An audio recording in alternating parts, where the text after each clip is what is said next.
أكبر الله أكبر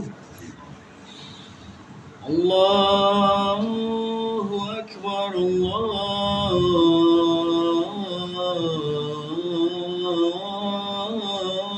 أكبر أشهد أن لا إله إلا الله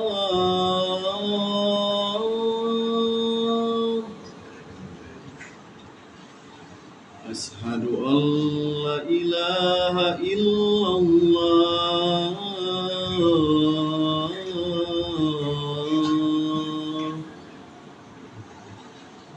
أشهد أن محمدا رسول الله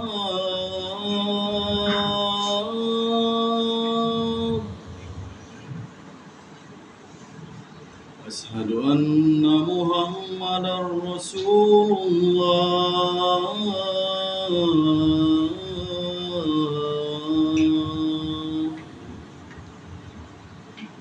حي على الصلاة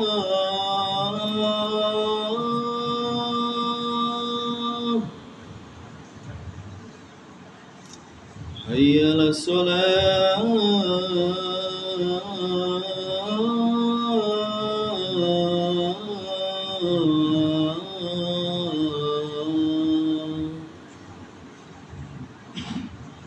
حي على الفلاح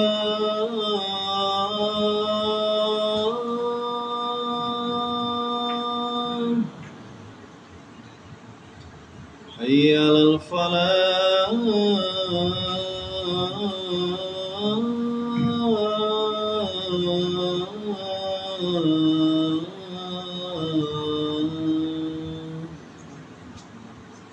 الله أكبر الله أكبر لا إله إلا الله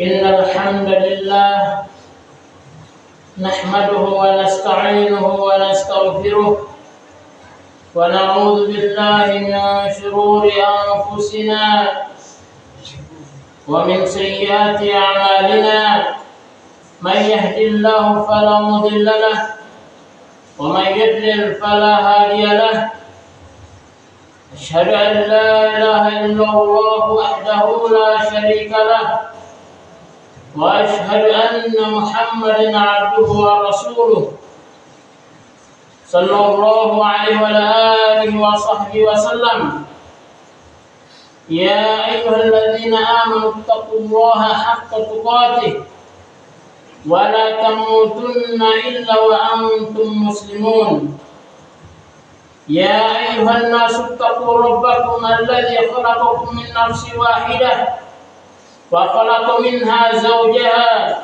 وبث منهما رجالا كثيرا ونساء واتقوا الله الذي تساءلون به والأرحام إن الله كان عليكم رقيبا يا أيها الذين آمنوا اتقوا الله وقولوا قولا سديدا يصلح لكم أعمالكم ويغفر لكم ذنوبكم ومن يطع الله ورسوله فقد فاز فوزا عظيما أما بعد فإن أصدق الحديث كتاب الله وخير الهدى هدى النبي صلى الله عليه وسلم وشر الأمور محدثاتها فإن كل محدثة بدعة وكل بدعة ضلالة وكل ضلالة في النار.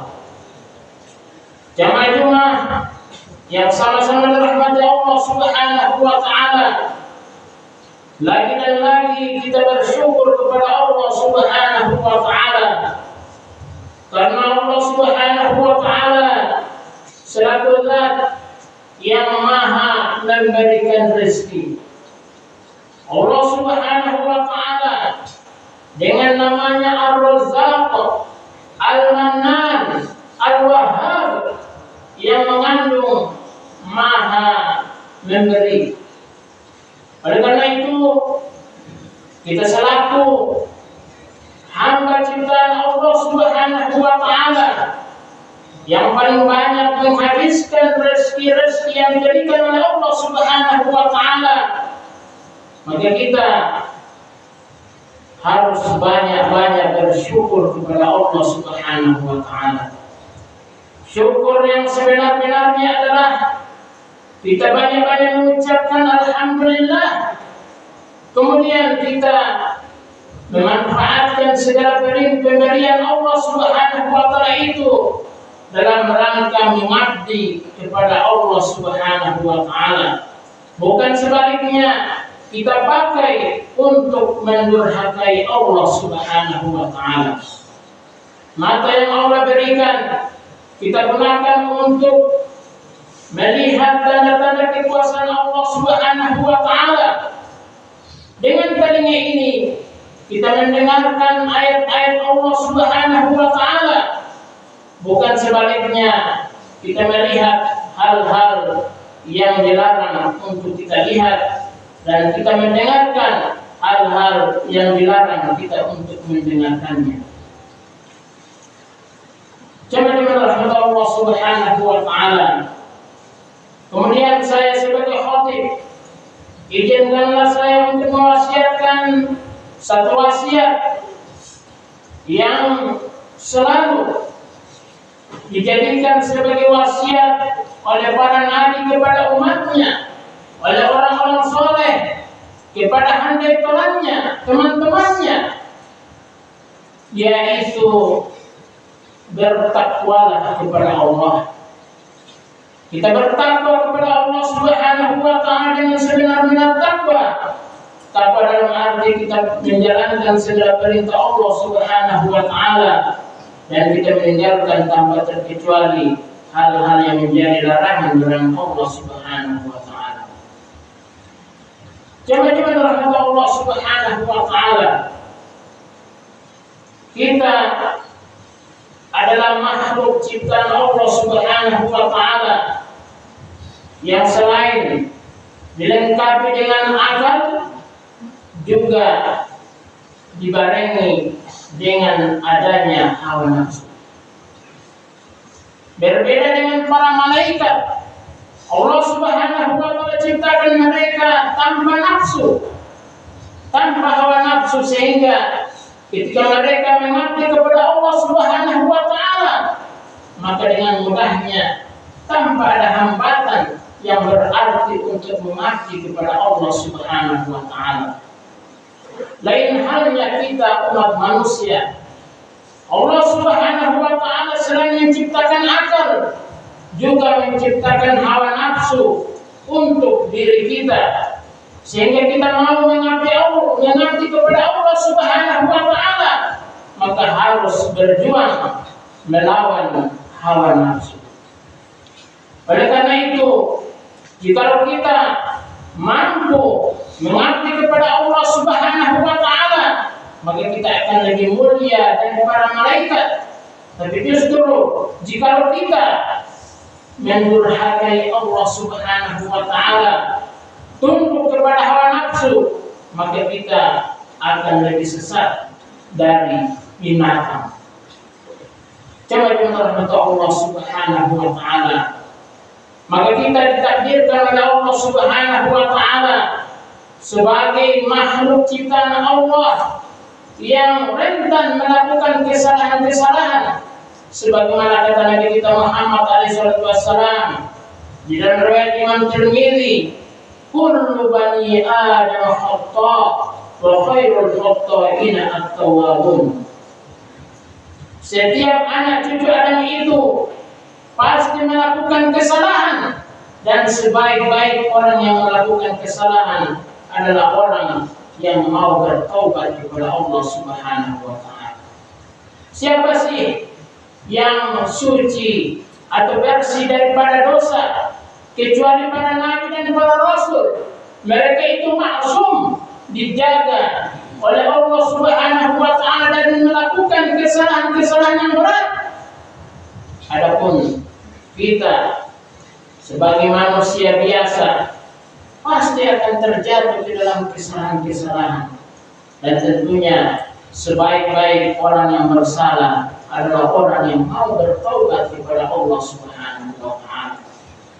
Kita sebagai umat Islam tidak diajarkan ada dosa turunan, yaitu dosa yang dipikirkan oleh Allah kepada setiap anak cucu Adam akibat ulah Nabi Adam dan istrinya, sehingga setiap anak cucu Adam memikul dosa yang diperbuat oleh Nabi Adam. Islam tidak mengajarkan seperti itu. Islam mengajarkan setiap dosa yang dilakukan ditanggung oleh pribadi yang melakukan kesalahan-kesalahan tersebut. Olehnya itu, Allah Subhanahu wa taala menyiapkan di sana sini hal-hal yang bisa menghapuskan dosa-dosa kita. Kita tidak membutuhkan yang namanya penembus dosa karena tergantung pada diri kita. Kitalah yang bisa menembus dosa kita itu dengan kita bertaubat kepada Allah Subhanahu wa taala dan mengakui akan dosa-dosa yang kita lakukan dan mengharap ampunan dari Allah Subhanahu wa taala. Jangan rahmat Allah Subhanahu wa taala. Ketika kita melakukan kebaikan itu bukan untuk Allah Subhanahu wa taala. Kebaikan itu untuk diri kita sendiri. Sebagaimana Allah Subhanahu wa taala berfirman dalam surat Al-Isra ayat yang ke-7, A'udzu billahi minasyaitonir rajim. In ahsantum li anfusikum wa in asa'tum falaha. Jikalau kalian berbuat baik, maka kebaikan itu berpulang pada dirimu sendiri. Dan jikalau kalian berbuat jahat, maka kejahatan itu berpulang kepada dirimu sendiri. Coba dirahmati Allah Subhanahu wa taala. Allah Subhanahu wa taala memerintahkan kita untuk berbuat baik, bukan untuk keuntungan Allah Subhanahu wa taala. Jikalau seandainya seluruh orang, seluruh umat yang ada di muka bumi ini, baik manusia maupun jin, mereka berada di atas level yang tertinggi dalam kedurhakaannya kepada Allah Subhanahu wa taala, maka itu tidak mengurangi sedikit pun kekuasaan Allah Subhanahu wa taala. Dan sebaliknya, jika semua orang yang ada di muka bumi ini, baik jin dan manusia, mereka berada di level yang tertinggi dalam ketaatannya kepada Allah Subhanahu wa taala, maka itu tidak menambahkan sedikit pun kekuasaan Allah Subhanahu wa taala, tidak mendatangkan keuntungan sedikit pun kepada Allah Subhanahu wa taala. Keuntungan itu hanya untuk diri kita sendiri. Coba jangan rahmat Allah Subhanahu wa taala. Maka oleh karena itu kita diberi kesempatan seluas-luasnya untuk berbuat baik dan membersihkan dari dosa-dosa kita. Jemaah rahmat Allah Subhanahu wa taala, mumpung nyawa masih di kandung badan, marilah kita bertaubat kepada Allah Subhanahu wa taala dengan sebenar-benar taubat. Jika kita terjatuh lagi, maka kita jangan sampai bosan-bosan untuk bertaubat kepada Allah Subhanahu wa taala, karena Allah Subhanahu wa taala diterangkan oleh Nabi kita Muhammad SAW, Innallaha la yamallu hatta tamallu. Sesungguhnya Allah tidak akan bosan sampai kalian itu bosan. Allah tidak akan bosan menerima pertaubatan dari seorang hamba sampai kita itu bosan, dan Allah tidak akan pernah bosan menunggu menanti pertobatan dari kita ini. Oleh karena itu, coba rahmat Allah Subhanahu wa taala, kita tidak tahu ajal kita. Maka daripada itu, sebelum ajal itu datang, marilah kita memperbanyak taubat kepada Allah Subhanahu wa taala. Barakallahu li wa lakum fil Qur'anil azim. Anabani wa iyyakum min al-ayat wa dzikril hakim. Wa taqabbal minna wa minkum tilawatahu innahu was-sami'ul 'alim. Aqulu qawli hadza wa astaghfirullaha li wa lakum wa lisa'iril muslimin wa muslimat.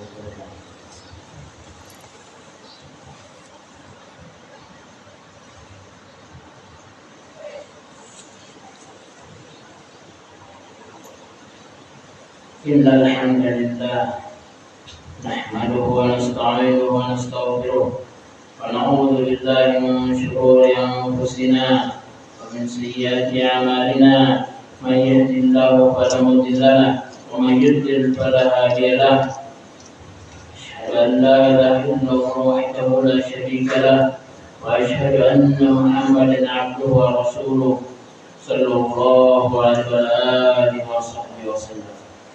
Jamaah dimana kita Allah Subhanahu wa Ta'ala.